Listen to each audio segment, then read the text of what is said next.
Sensei, I'm Dr. Lolly DeYoung, and I'm the host and creative facilitator of the reality series The Gift. And I'm here today to tell you 5 things I wish someone had told me when I first started. And I'm going to frame them in the context of having a big, audacious goal.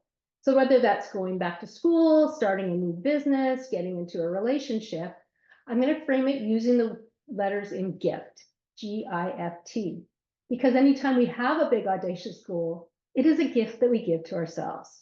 So I'll use those 4 letters, and then at the end, I'll have a little reminder of what to do once you have accomplished your goal. The first is G for grit. It takes grit to start something new. And you have to realistically know where you're starting from, believe in your ability to get there, and have the courage to navigate every obstacle along the way. And there will be obstacles. It also takes grit to cross the finish line. An example of this was when I was close to finishing my doctoral dissertation. I was having a really challenging time analyzing all of the data that I had gathered. It just felt like everything was blocked in my head. So I had an appointment with my chiropractor, and she said, well, let's get you unblocked. Talk to me about what's going on. And I was like, it's like one of those horror shows where there's so much crammed into one space and, nothing seems to be able to move. And so she started tapping and she said, like, what's really going on? And I was like, well, it's like I'm not giving myself permission to finish. She asked me, well, why is that? And after a long pause, a tear started to roll down my cheek. I don't deserve to. She then started affirmations and invited me to join her. I love and accept myself. I love and accept myself. I went home refreshed and ready to dig in again. 2 days later, after spending many hours trying to master this really difficult software, my husband came home and asked me how it was going. I just melted into his arms and I just cried harder than I had in a long time. I cried out to God. And then Mike said to me, well, come to bed. I was like, no, I've got to figure this out. Several hours later, it all started to finally fall into place. And then late at night, a few days later, as I was putting the final touches on my draft dissertation, which I had promised to email to my committee chair by first thing the following morning, I suddenly had an overwhelming sense of ownership. In that precise moment, I knew with certainty that I had created knowledge, that my dissertation was my creation, and that I owned it. It was profoundly moving. The only other times I've experienced such a deep knowing in an instant were the pregnancies of each of my 2 daughters, when I had the realization that they had chosen to become earthbound. I felt like I had given birth to a greater part of myself in that moment. I let myself bathe in the glory of knowing and being for only a few brief moments. I didn't want to be overly self-indulgent when I had a commitment to fulfill. However, when I got up the next morning, when all was said and done, I cried tears of joy from the realization that I had, in fact, accomplished my big, audacious goal. And it had taken grit. The second thing I wish I'd known at the start is I for intention. Big, audacious goals require absolute clarity of purpose and focus coupled with action. Know where you're going and why.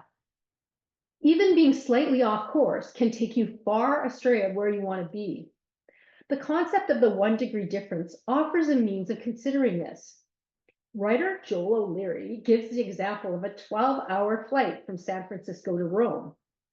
If the flight path is 1 degree off to the south, after 12 hours, the flight will arrive in Tunisia, Africa, nowhere near Rome. An example of this was when we were in pre-production for the first season of the GIFT television series. We spent a lot of time planning around our schedule and budget and becoming extremely focused on the purpose of the series. However, we had never undertaken a project of this scale before, and there were so many surprises and mistakes that we made along the way. In hindsight, more clarity on our scheduling and budgeting would have made the process easier. But it's also important to note that being off course shouldn't be something to beat ourselves up about. Rather, it is an opportunity to learn and improve. In our case, we've been able to apply our learnings to our second season and to other projects.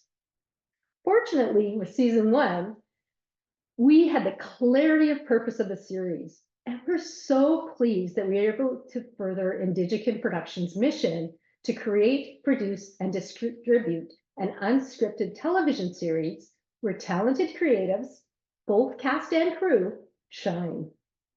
Intention plus action equals results. The third thing I'd wish I'd known at the beginning is F for faith.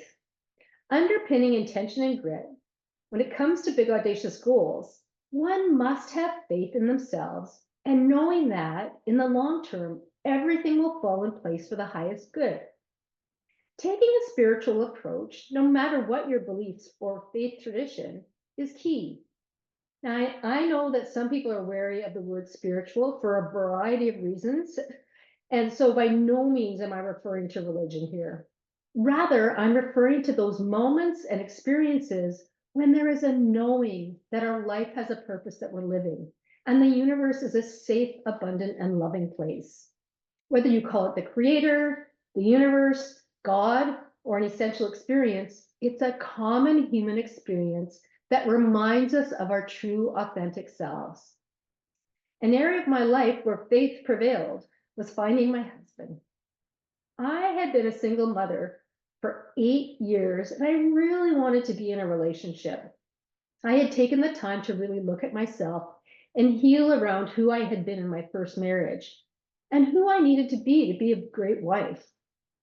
I kept praying to the Creator to send me the man of my dreams. This went on for a while until one day I decided to change my prayer. Dear God, I'm not trying to tell you what to do, but could you please send me the man of my dreams? I've been waiting for a long time. The very next day, Mike DeYoung walked into my life, and in March, we will have been married for 25 years. Having faith works. The fourth thing I wish I'd known at the start is T for transformation. Achieving a big, audacious goal requires a willingness to shed parts of your old self in order to have a greater version of yourself emerge. Think of the process that a cocoon goes through to become a butterfly, from egg to larva to pupa, metamorphosis, emergence, wing expansion. While writing this, I watched a video and saw the extreme effort that each stage takes.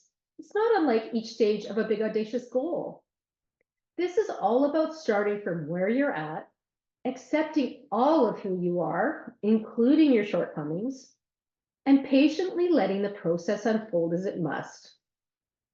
An example of this was when I was learning to become a facilitator in my 20s, which was quite a long time ago.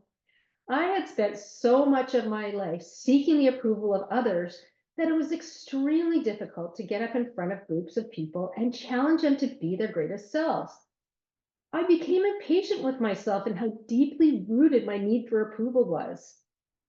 It required me to boldly look at myself and do the work to humble out my ego that was so focused on me. I needed to focus on how I could transform my life to one of service to others and the world, which I think I've done. Still got a little bit of work to do every day, just like anybody. But I had to be willing to let go and reclaim the parts of me that I had born with but had forgotten. Let go of any limited view you have of yourself and hearken back to that perfection into which you were born. So, big audacious goal is truly a gift that you give to yourself. So those are the four things. And the fifth, as I promised, is a reminder. Revel in your glory. When you complete a big audacious goal, celebrate. Stop. Look at what you did and who you've become. Look at the impact that you've had on others and the world. You know, our world is go, go, go, go, go. Just get on to the next thing. It's important to take the time to acknowledge when great things happen and when we become a higher version of ourselves, and then to emblazon that memory on our hearts forever. So there you have the gift.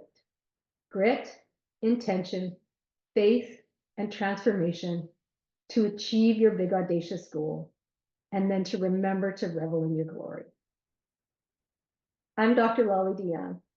Thanks for joining me today.